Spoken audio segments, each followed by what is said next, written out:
now tuned in to Retro Rob Television. Salute to my subscribers. Welcome to the channel. Welcome to the family.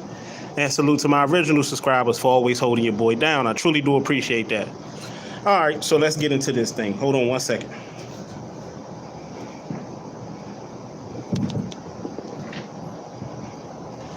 All right, so let's get into this thing. So I was having a conversation with a good friend of mine, and we was talking about Deontay Wilder. And things are starting to come around for Deontay Wilder, slowly but surely. And I'll explain, right? So we've had our conversations about what happened in the trilogy between Deontay Wilder and Tyson Fury. You know, we're not going to go down that road again. But I'm seeing a few things, right?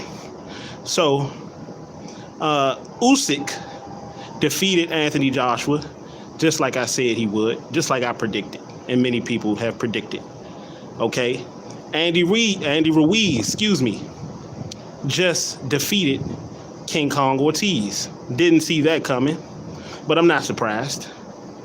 Andy Ruiz and his team. Well, before we get into that, Tyson Fury is calling out Anthony Joshua. He wants to fight Anthony Joshua. Not surprised.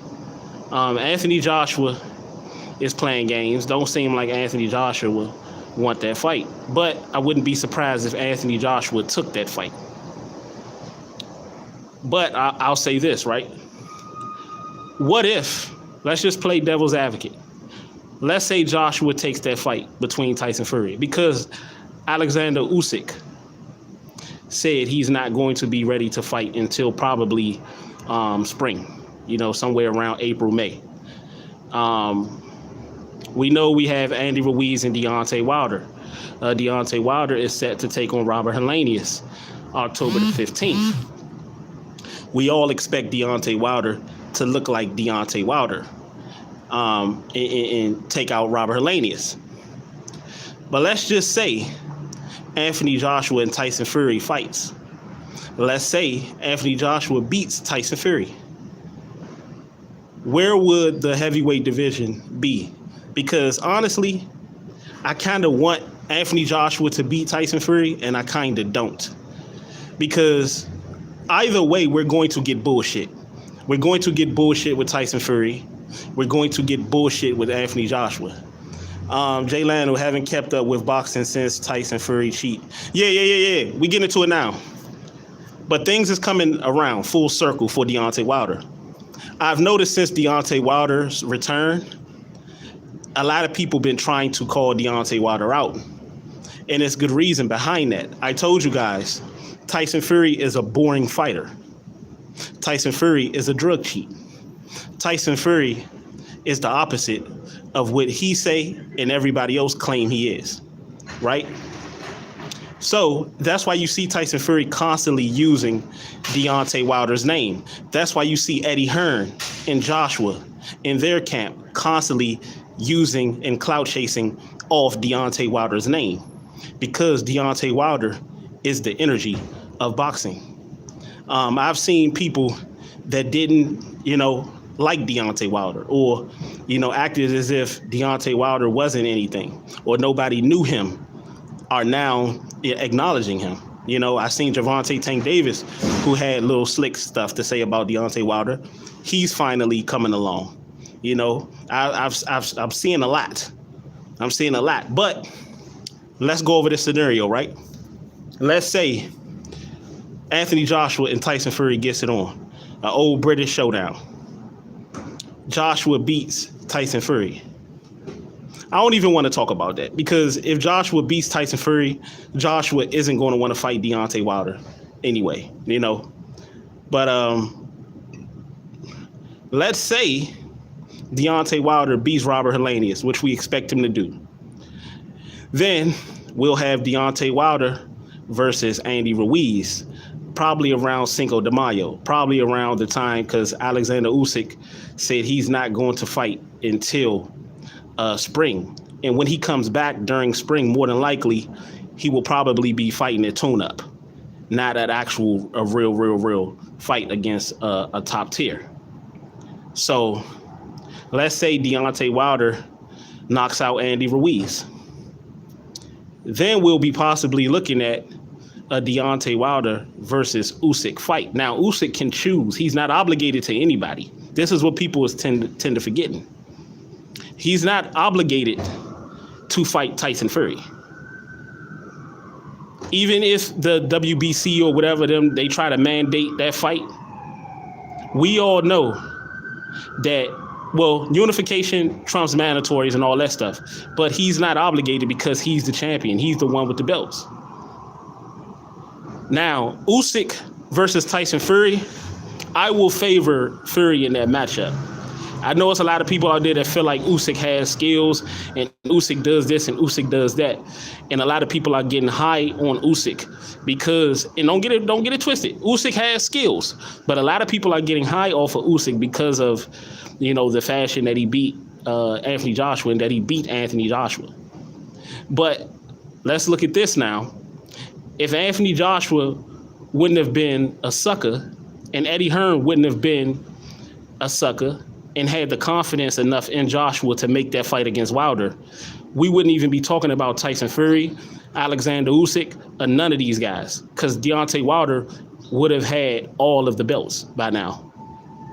There probably wouldn't have even have been a Tyson Fury-Deontay Wilder match. There probably wouldn't even have been Anthony Joshua losing to Andy Ruiz, let alone to Usyk. So we have to think about that. So Deontay Wilder got screwed over when a lot of these fighters was drug cheating, popping dirty.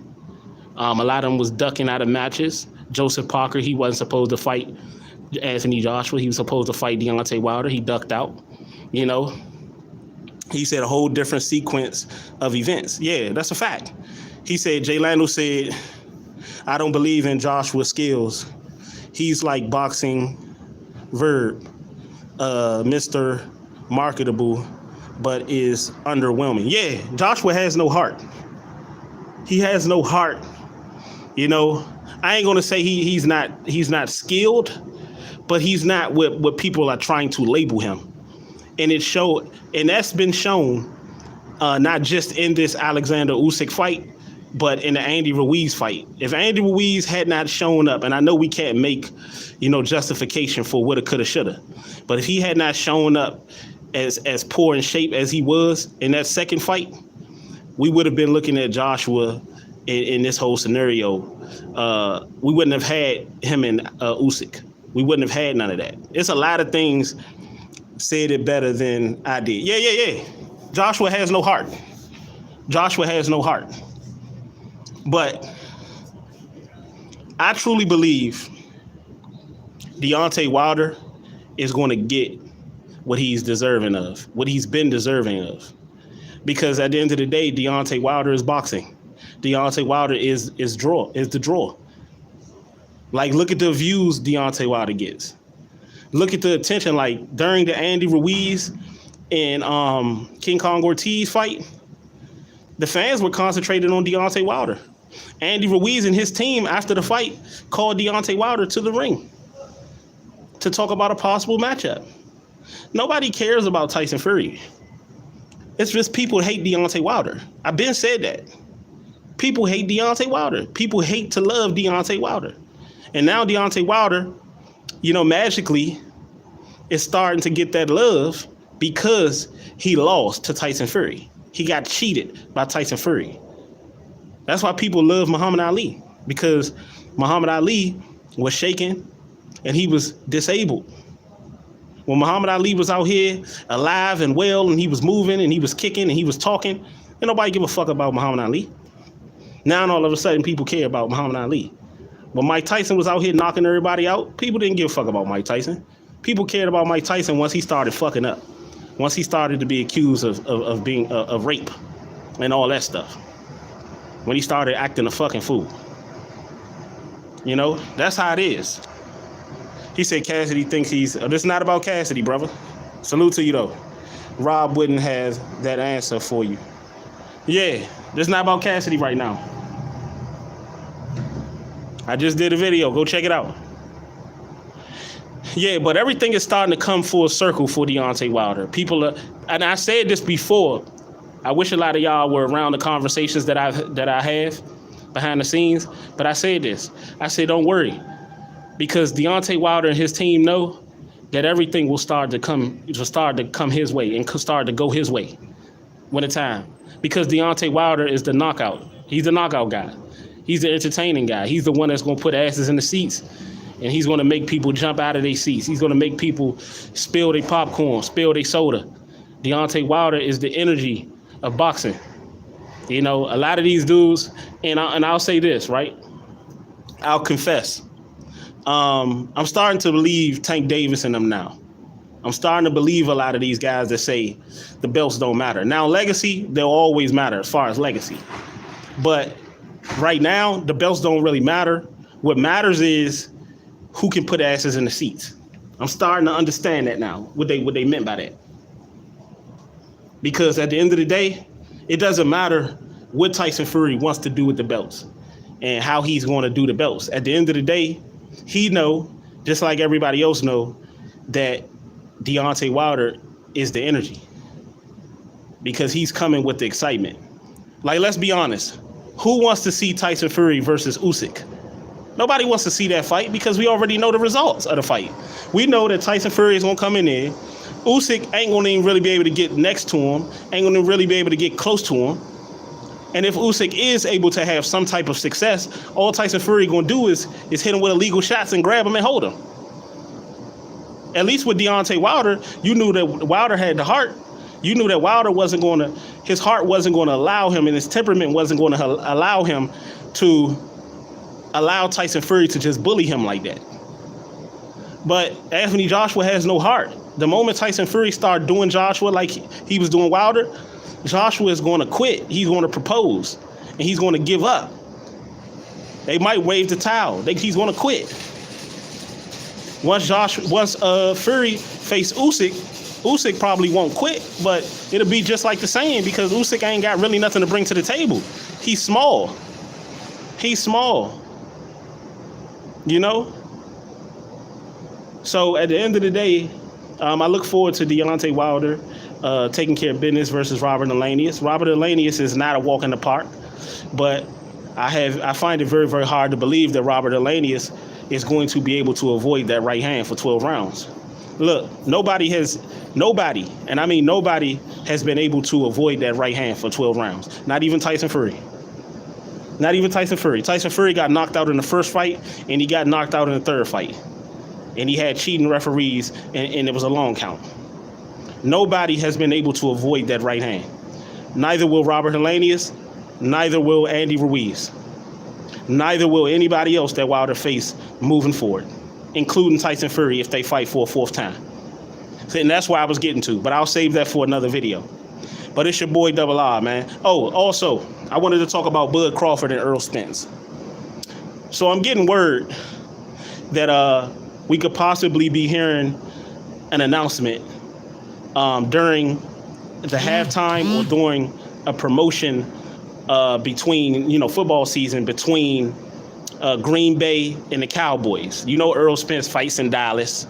It's nothing for Jerry Jones and them to push that, and then they may be fighting on Fox. Who knows? If they're not, we know that Earl has that connection with Jerry Jones and Cowboy Stadium, So look forward to that announcement going on sometime during football season, beginning of football season. Probably maybe like the second game of the season, maybe like the second, third game of the season. But I look forward to that announcement going on early, but the fight happening actually either after the New Year's or before New Year's. Somewhere around December, January, the fight, I could see that fight happening. Wouldn't even be surprised if it happened in February, but somewhere around there. That fight definitely is not happening this year. Definitely not happening. Neither is Usyk and Tyson Fury. I don't believe that fight is happening at all. The only way I could see Usyk and Tyson Fury possibly happening to try to stop Deontay Wilder from getting another belt, from getting a crack at those belts again. Because if Deontay Wilder get those belts, that they will have to face him again. So And that's what I was saying about Anthony Joshua. If Anthony Joshua was to beat Tyson Fury, look forward to Anthony Joshua doing what he did in the first half of this whole thing between him and Deontay Wilder. Him and Eddie Hearn are going to use that WBC strap the same way that they used them other straps that he had to try to avoid Deontay Wilder, to try to fight everybody else but Deontay Wilder, to smoke him out. Unless they see something where Deontay Wilder's right hand isn't, as potent as it used to be, or he's not as, until they see a weakness in him. That's how these guys move. But Earl Spence, Bud Crawford, I'm hearing Bud Crawford is bulking up. He better bulk up because I was having a conversation about that. Earl Spence just like everybody else knows, Earl Spence is going from the top and he's going to work his way down to that body and try to break that body down. That is the Derrick James way, to break you down. Start at the top and just break you down until they break you completely. And Bud needs to bulk up, but will him bulking up tire him out? We seen what it did to Deontay Wilder against Tyson Fury. Will that tire him out? Who knows? But we'll talk more about this thing. It's your boy Double R, man. Leave a comment below. Deuces.